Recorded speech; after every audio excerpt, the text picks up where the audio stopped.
हर हर महादेव। स्वागत है आपका हमारे चैनल पे। यहाँ हम आपके लिए लेके आते हैं ऐसी भक्ति और पौराणिक कथाएं जिसे सुनकर आपका मन शांत हो जाए, तनाव दूर हो जाए और आत्मा को मिले सुकून। आज की इस अद्भुत कथा का नाम है श्री महापुराण के श्री रुद्र संहिता के द्वितीय खंड का 27वां अध्याय, दक्ष द्वारा महान यज्ञ का आयोजन। ब्रह्मा जी बोले, हे महर्षि नारद, इस प्रकार क्रोधित व अपमानित दक्ष ने कनखल नामक तीर्थ में एक बहुत बड़े यज्ञ का आयोजन किया। उस यज्ञ में उन्होंने सभी देवर्षियों, महर्षियों तथा देवताओं को दीक्षा देने के लिए बुलाया।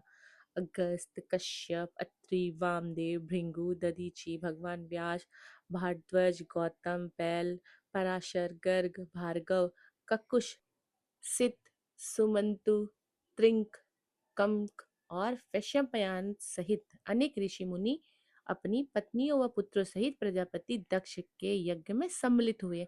समस्त देवताओं और देवगणों के साथ प्रसन्नता पूर्वक यज्ञ में गए। अपने पुत्र दक्ष की प्रार्थना स्वीकार करके मैं विश्वसृष्टा ब्रह्मा और वैकुंठ लोक से भगवान विष्णु भी उस यज्ञ में पहुंचे। वहां दक्ष ने सभी पधारे हुए अतिथियों का खूब आदर सत्कार किया। उस यज्ञ के स्थान का निर्माण देवताओं के शिल्पी विश्वकर्मा द्वारा किया गया था। विश्वकर्मा ने बहुत से दिव्य भवनों का निर्माण कराया। उन भवनों में दक्ष ने यज्ञ में पधारे अतिथियों को ठहराया। दक्ष ने भृंगु ऋषि को ऋग्वेद बनाया। भगवान विष्णु यज्ञ के अधिष्ठाता थे। इस विधि को मैंने ही बताया था। दक्ष सुंदर रूप धारण कर यज्ञ मंडल में उपस्थित था। उस महान यज्ञ में 28,000 ऋषि एक साथ हवन कर सकते थे। 64,000 ऋषि देवर्षि मंत्रों का उच्चारण कर रहे थे। सभी मग्न होकर वेदों मंत्रों का गान कर रहे थे। दक्ष ने उस महान यज्ञ में गंधर्वों, विद्याधरों, सिद्धों, 12 आदित्यों व उनके गण तथा नागों को भी आमंत्रित किया था। साथ ही देश विदेश के अनेक राजा उसमें उपस्थित थे, जो अपनी सेना एवं दरबारियों सहित यज्ञ में पधारे थे। कौतुक और मंगलाचार कर दक्ष ने यज्ञ की दीक्षा ली, परंतु उस दुरात्मा दक्ष ने त्रिलोकीनाथ करुणाधारी भगवान शिव को यज्ञ के लिए निमंत्रण नहीं भेजा था, ना ही अपनी पुत्री सती को ही बुलाया था। दक्ष के अनुसार भगवान शिव कपालधारी है, इसलिए उन्हें यज्ञ में स्थान देना गलत है। सती भी शिव जी की पत्नी होने के कारण कंपालनी भार्या हुई, अतः उन्हें भी बुलाकर पूर्णतः अनुचित था। दक्ष का यज्ञ महोत्सव अत्यंत धूमधाम एवं हर्ष उल्लास से आरंभ हुआ।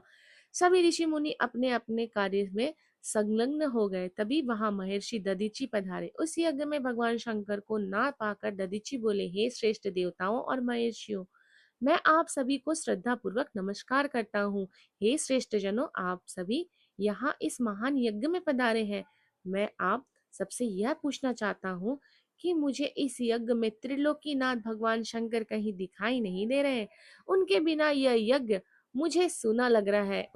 उनकी अनुपस्थिति से ये यज्ञ की शोभा कम हो गई है। जैसा कि आप जानते हैं कि भगवान शिव की कृपा से सभी कार्य सिद्ध होते हैं। वे परम सिद्ध पुरुष नीलकंठधारी प्रभु शंकर यहाँ क्यों नहीं दिखाई दे रहे हैं, जिनकी कृपा से अमंगल भी मंगल हो जाता है, जो सर्वथा सबका मंगल करते हैं। उन भगवान शिव का यज्ञ में उपस्थित होना बहुत आवश्यक है। इसलिए आप सभी को यज्ञ के सकुशल पूर्व होने के लिए परम कल्याणकारी भगवान शिव को अनुमय विनय कर इस यज्ञ में लाना चाहिए, तभी इस यज्ञ की पूर्ति हो सकती है। इसलिए आप सभी श्रेष्ठ जन परंतु तुरंत कैलाश पर्वत पर जाएं और भगवान शिव और देवी सती को यज्ञ में लाएं। उनके आने से यह यज्ञ पवित्र हो जाएगा। वह पुण्यमयी है। उनके यहाँ आने से ही यह यज्ञ पूरा हो सकता है। दधीचि की बातें सुनकर दक्ष हंसते हुए बोले कि भगवान विष्णु देवताओं के मूल है, अतः मैं उन्हें सादर यहाँ बुलाया है। जब वे यहाँ उपस्थित है तो भला यज्ञ में क्या कमी हो सकती है। भगवान विष्णु के साथ साथ ब्रह्मा जी भी वेदों, अनुपस्थितियों और विविध आगमों के साथ यहाँ पधारे हैं। देवगणों सहित इंद्र भी यहाँ उपस्थित है। वेद और वेद तत्वों को जानने वाले तथा उनका पालन करने वाले सभी महर्षि यज्ञ में आ चुके हैं।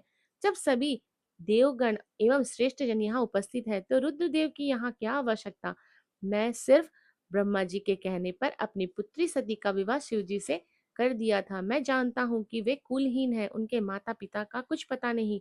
वे भूतों और पेतों पिचासों के स्वामी हैं, वे स्वयं ही अपनी प्रशंसा करते हैं। वे मूढ़, जट, मौनी और ईर्ष्यालु होने के कारण यज्ञ में बुलाने जाने योग्य नहीं है। अतः दधीचि जी, आप उन्हें यज्ञ में बुलाने के लिए ना कहें। आप सब ऋषि मुनि मिलकर अपने सहयोग से मेरे इस यज्ञ को सफल बनाए। दक्ष की बातें सुनकर दधीचि मुनि बोले, हे दक्ष, परम कल्याणकारी भगवान शिव को यज्ञ में ना बुलाकर तुमने इस यज्ञ को पहले ही भंग कर दिया है। यह कह यह यज्ञ कहलाने लायक ही नहीं। तुमने भगवान शिव को निमंत्रण ना देकर उनकी अवहेलना की है, इसलिए तुम्हारा विनाश निश्चित है। यह कहकर दधीचि वहां से अपने आश्रम चले गए। उनके पीछे पीछे भगवान शिव के का अनुसरण करने वाले सभी ऋषि मुनि भी वहां से चले गए। दक्ष के समर्थकों को ने यज्ञ छोड़कर ऋषि मुनियों के प्रति व्यंग भरे वचनों का प्रयोग किया। इस प्रकार प्रसन्न होकर दक्ष बोलने लगे कि यह बहुत अच्छी बात है कि मंद बुद्धि और मिथ्यावाद में लगे दुराचारी मनुष्य सभी इस यज्ञ का त्याग करके स्वयं ही चले गए। भगवान विष्णु और ब्रह्मा जी, जो सभी वेदों के दाता हैं और वेदों तत्वों से परिपूर्ण है, इस यज्ञ में उपस्थित है। मेरे लिए यही यज्ञ को सफल बनाएंगे। ब्रह्मा जी बोले। दक्ष की यह बातें सुनकर वे सभी शिव माया से मोहित हो गए। सभी देवर्षियों आदि देवताओं का पूजन करने लगे। इस प्रकार यज्ञ पुनः आरंभ हो गया। मुनि श्रेष्ठ, इस प्रकार वहां यज्ञ स्थल पर रुके अनेक देवर्षि और मुनि वहां पुनः यज्ञ को पूर्ण करने हेतु पूजन करने लगे। इस पावन कथा को सुनने के लिए आपका धन्यवाद। आशा है कि आपको इसमें शांति, भक्ति और दिव्यता का अनुभव हुआ होगा। आपके ऊपर महादेव की कृपा सदैव बनी रहे। अगर यह वीडियो आपको अच्छी लगे तो चैनल को लाइक करें और सब्सक्राइब करें, ताकि कथा का अगला भाग आप तक पहुंच सके। हर हर महादेव।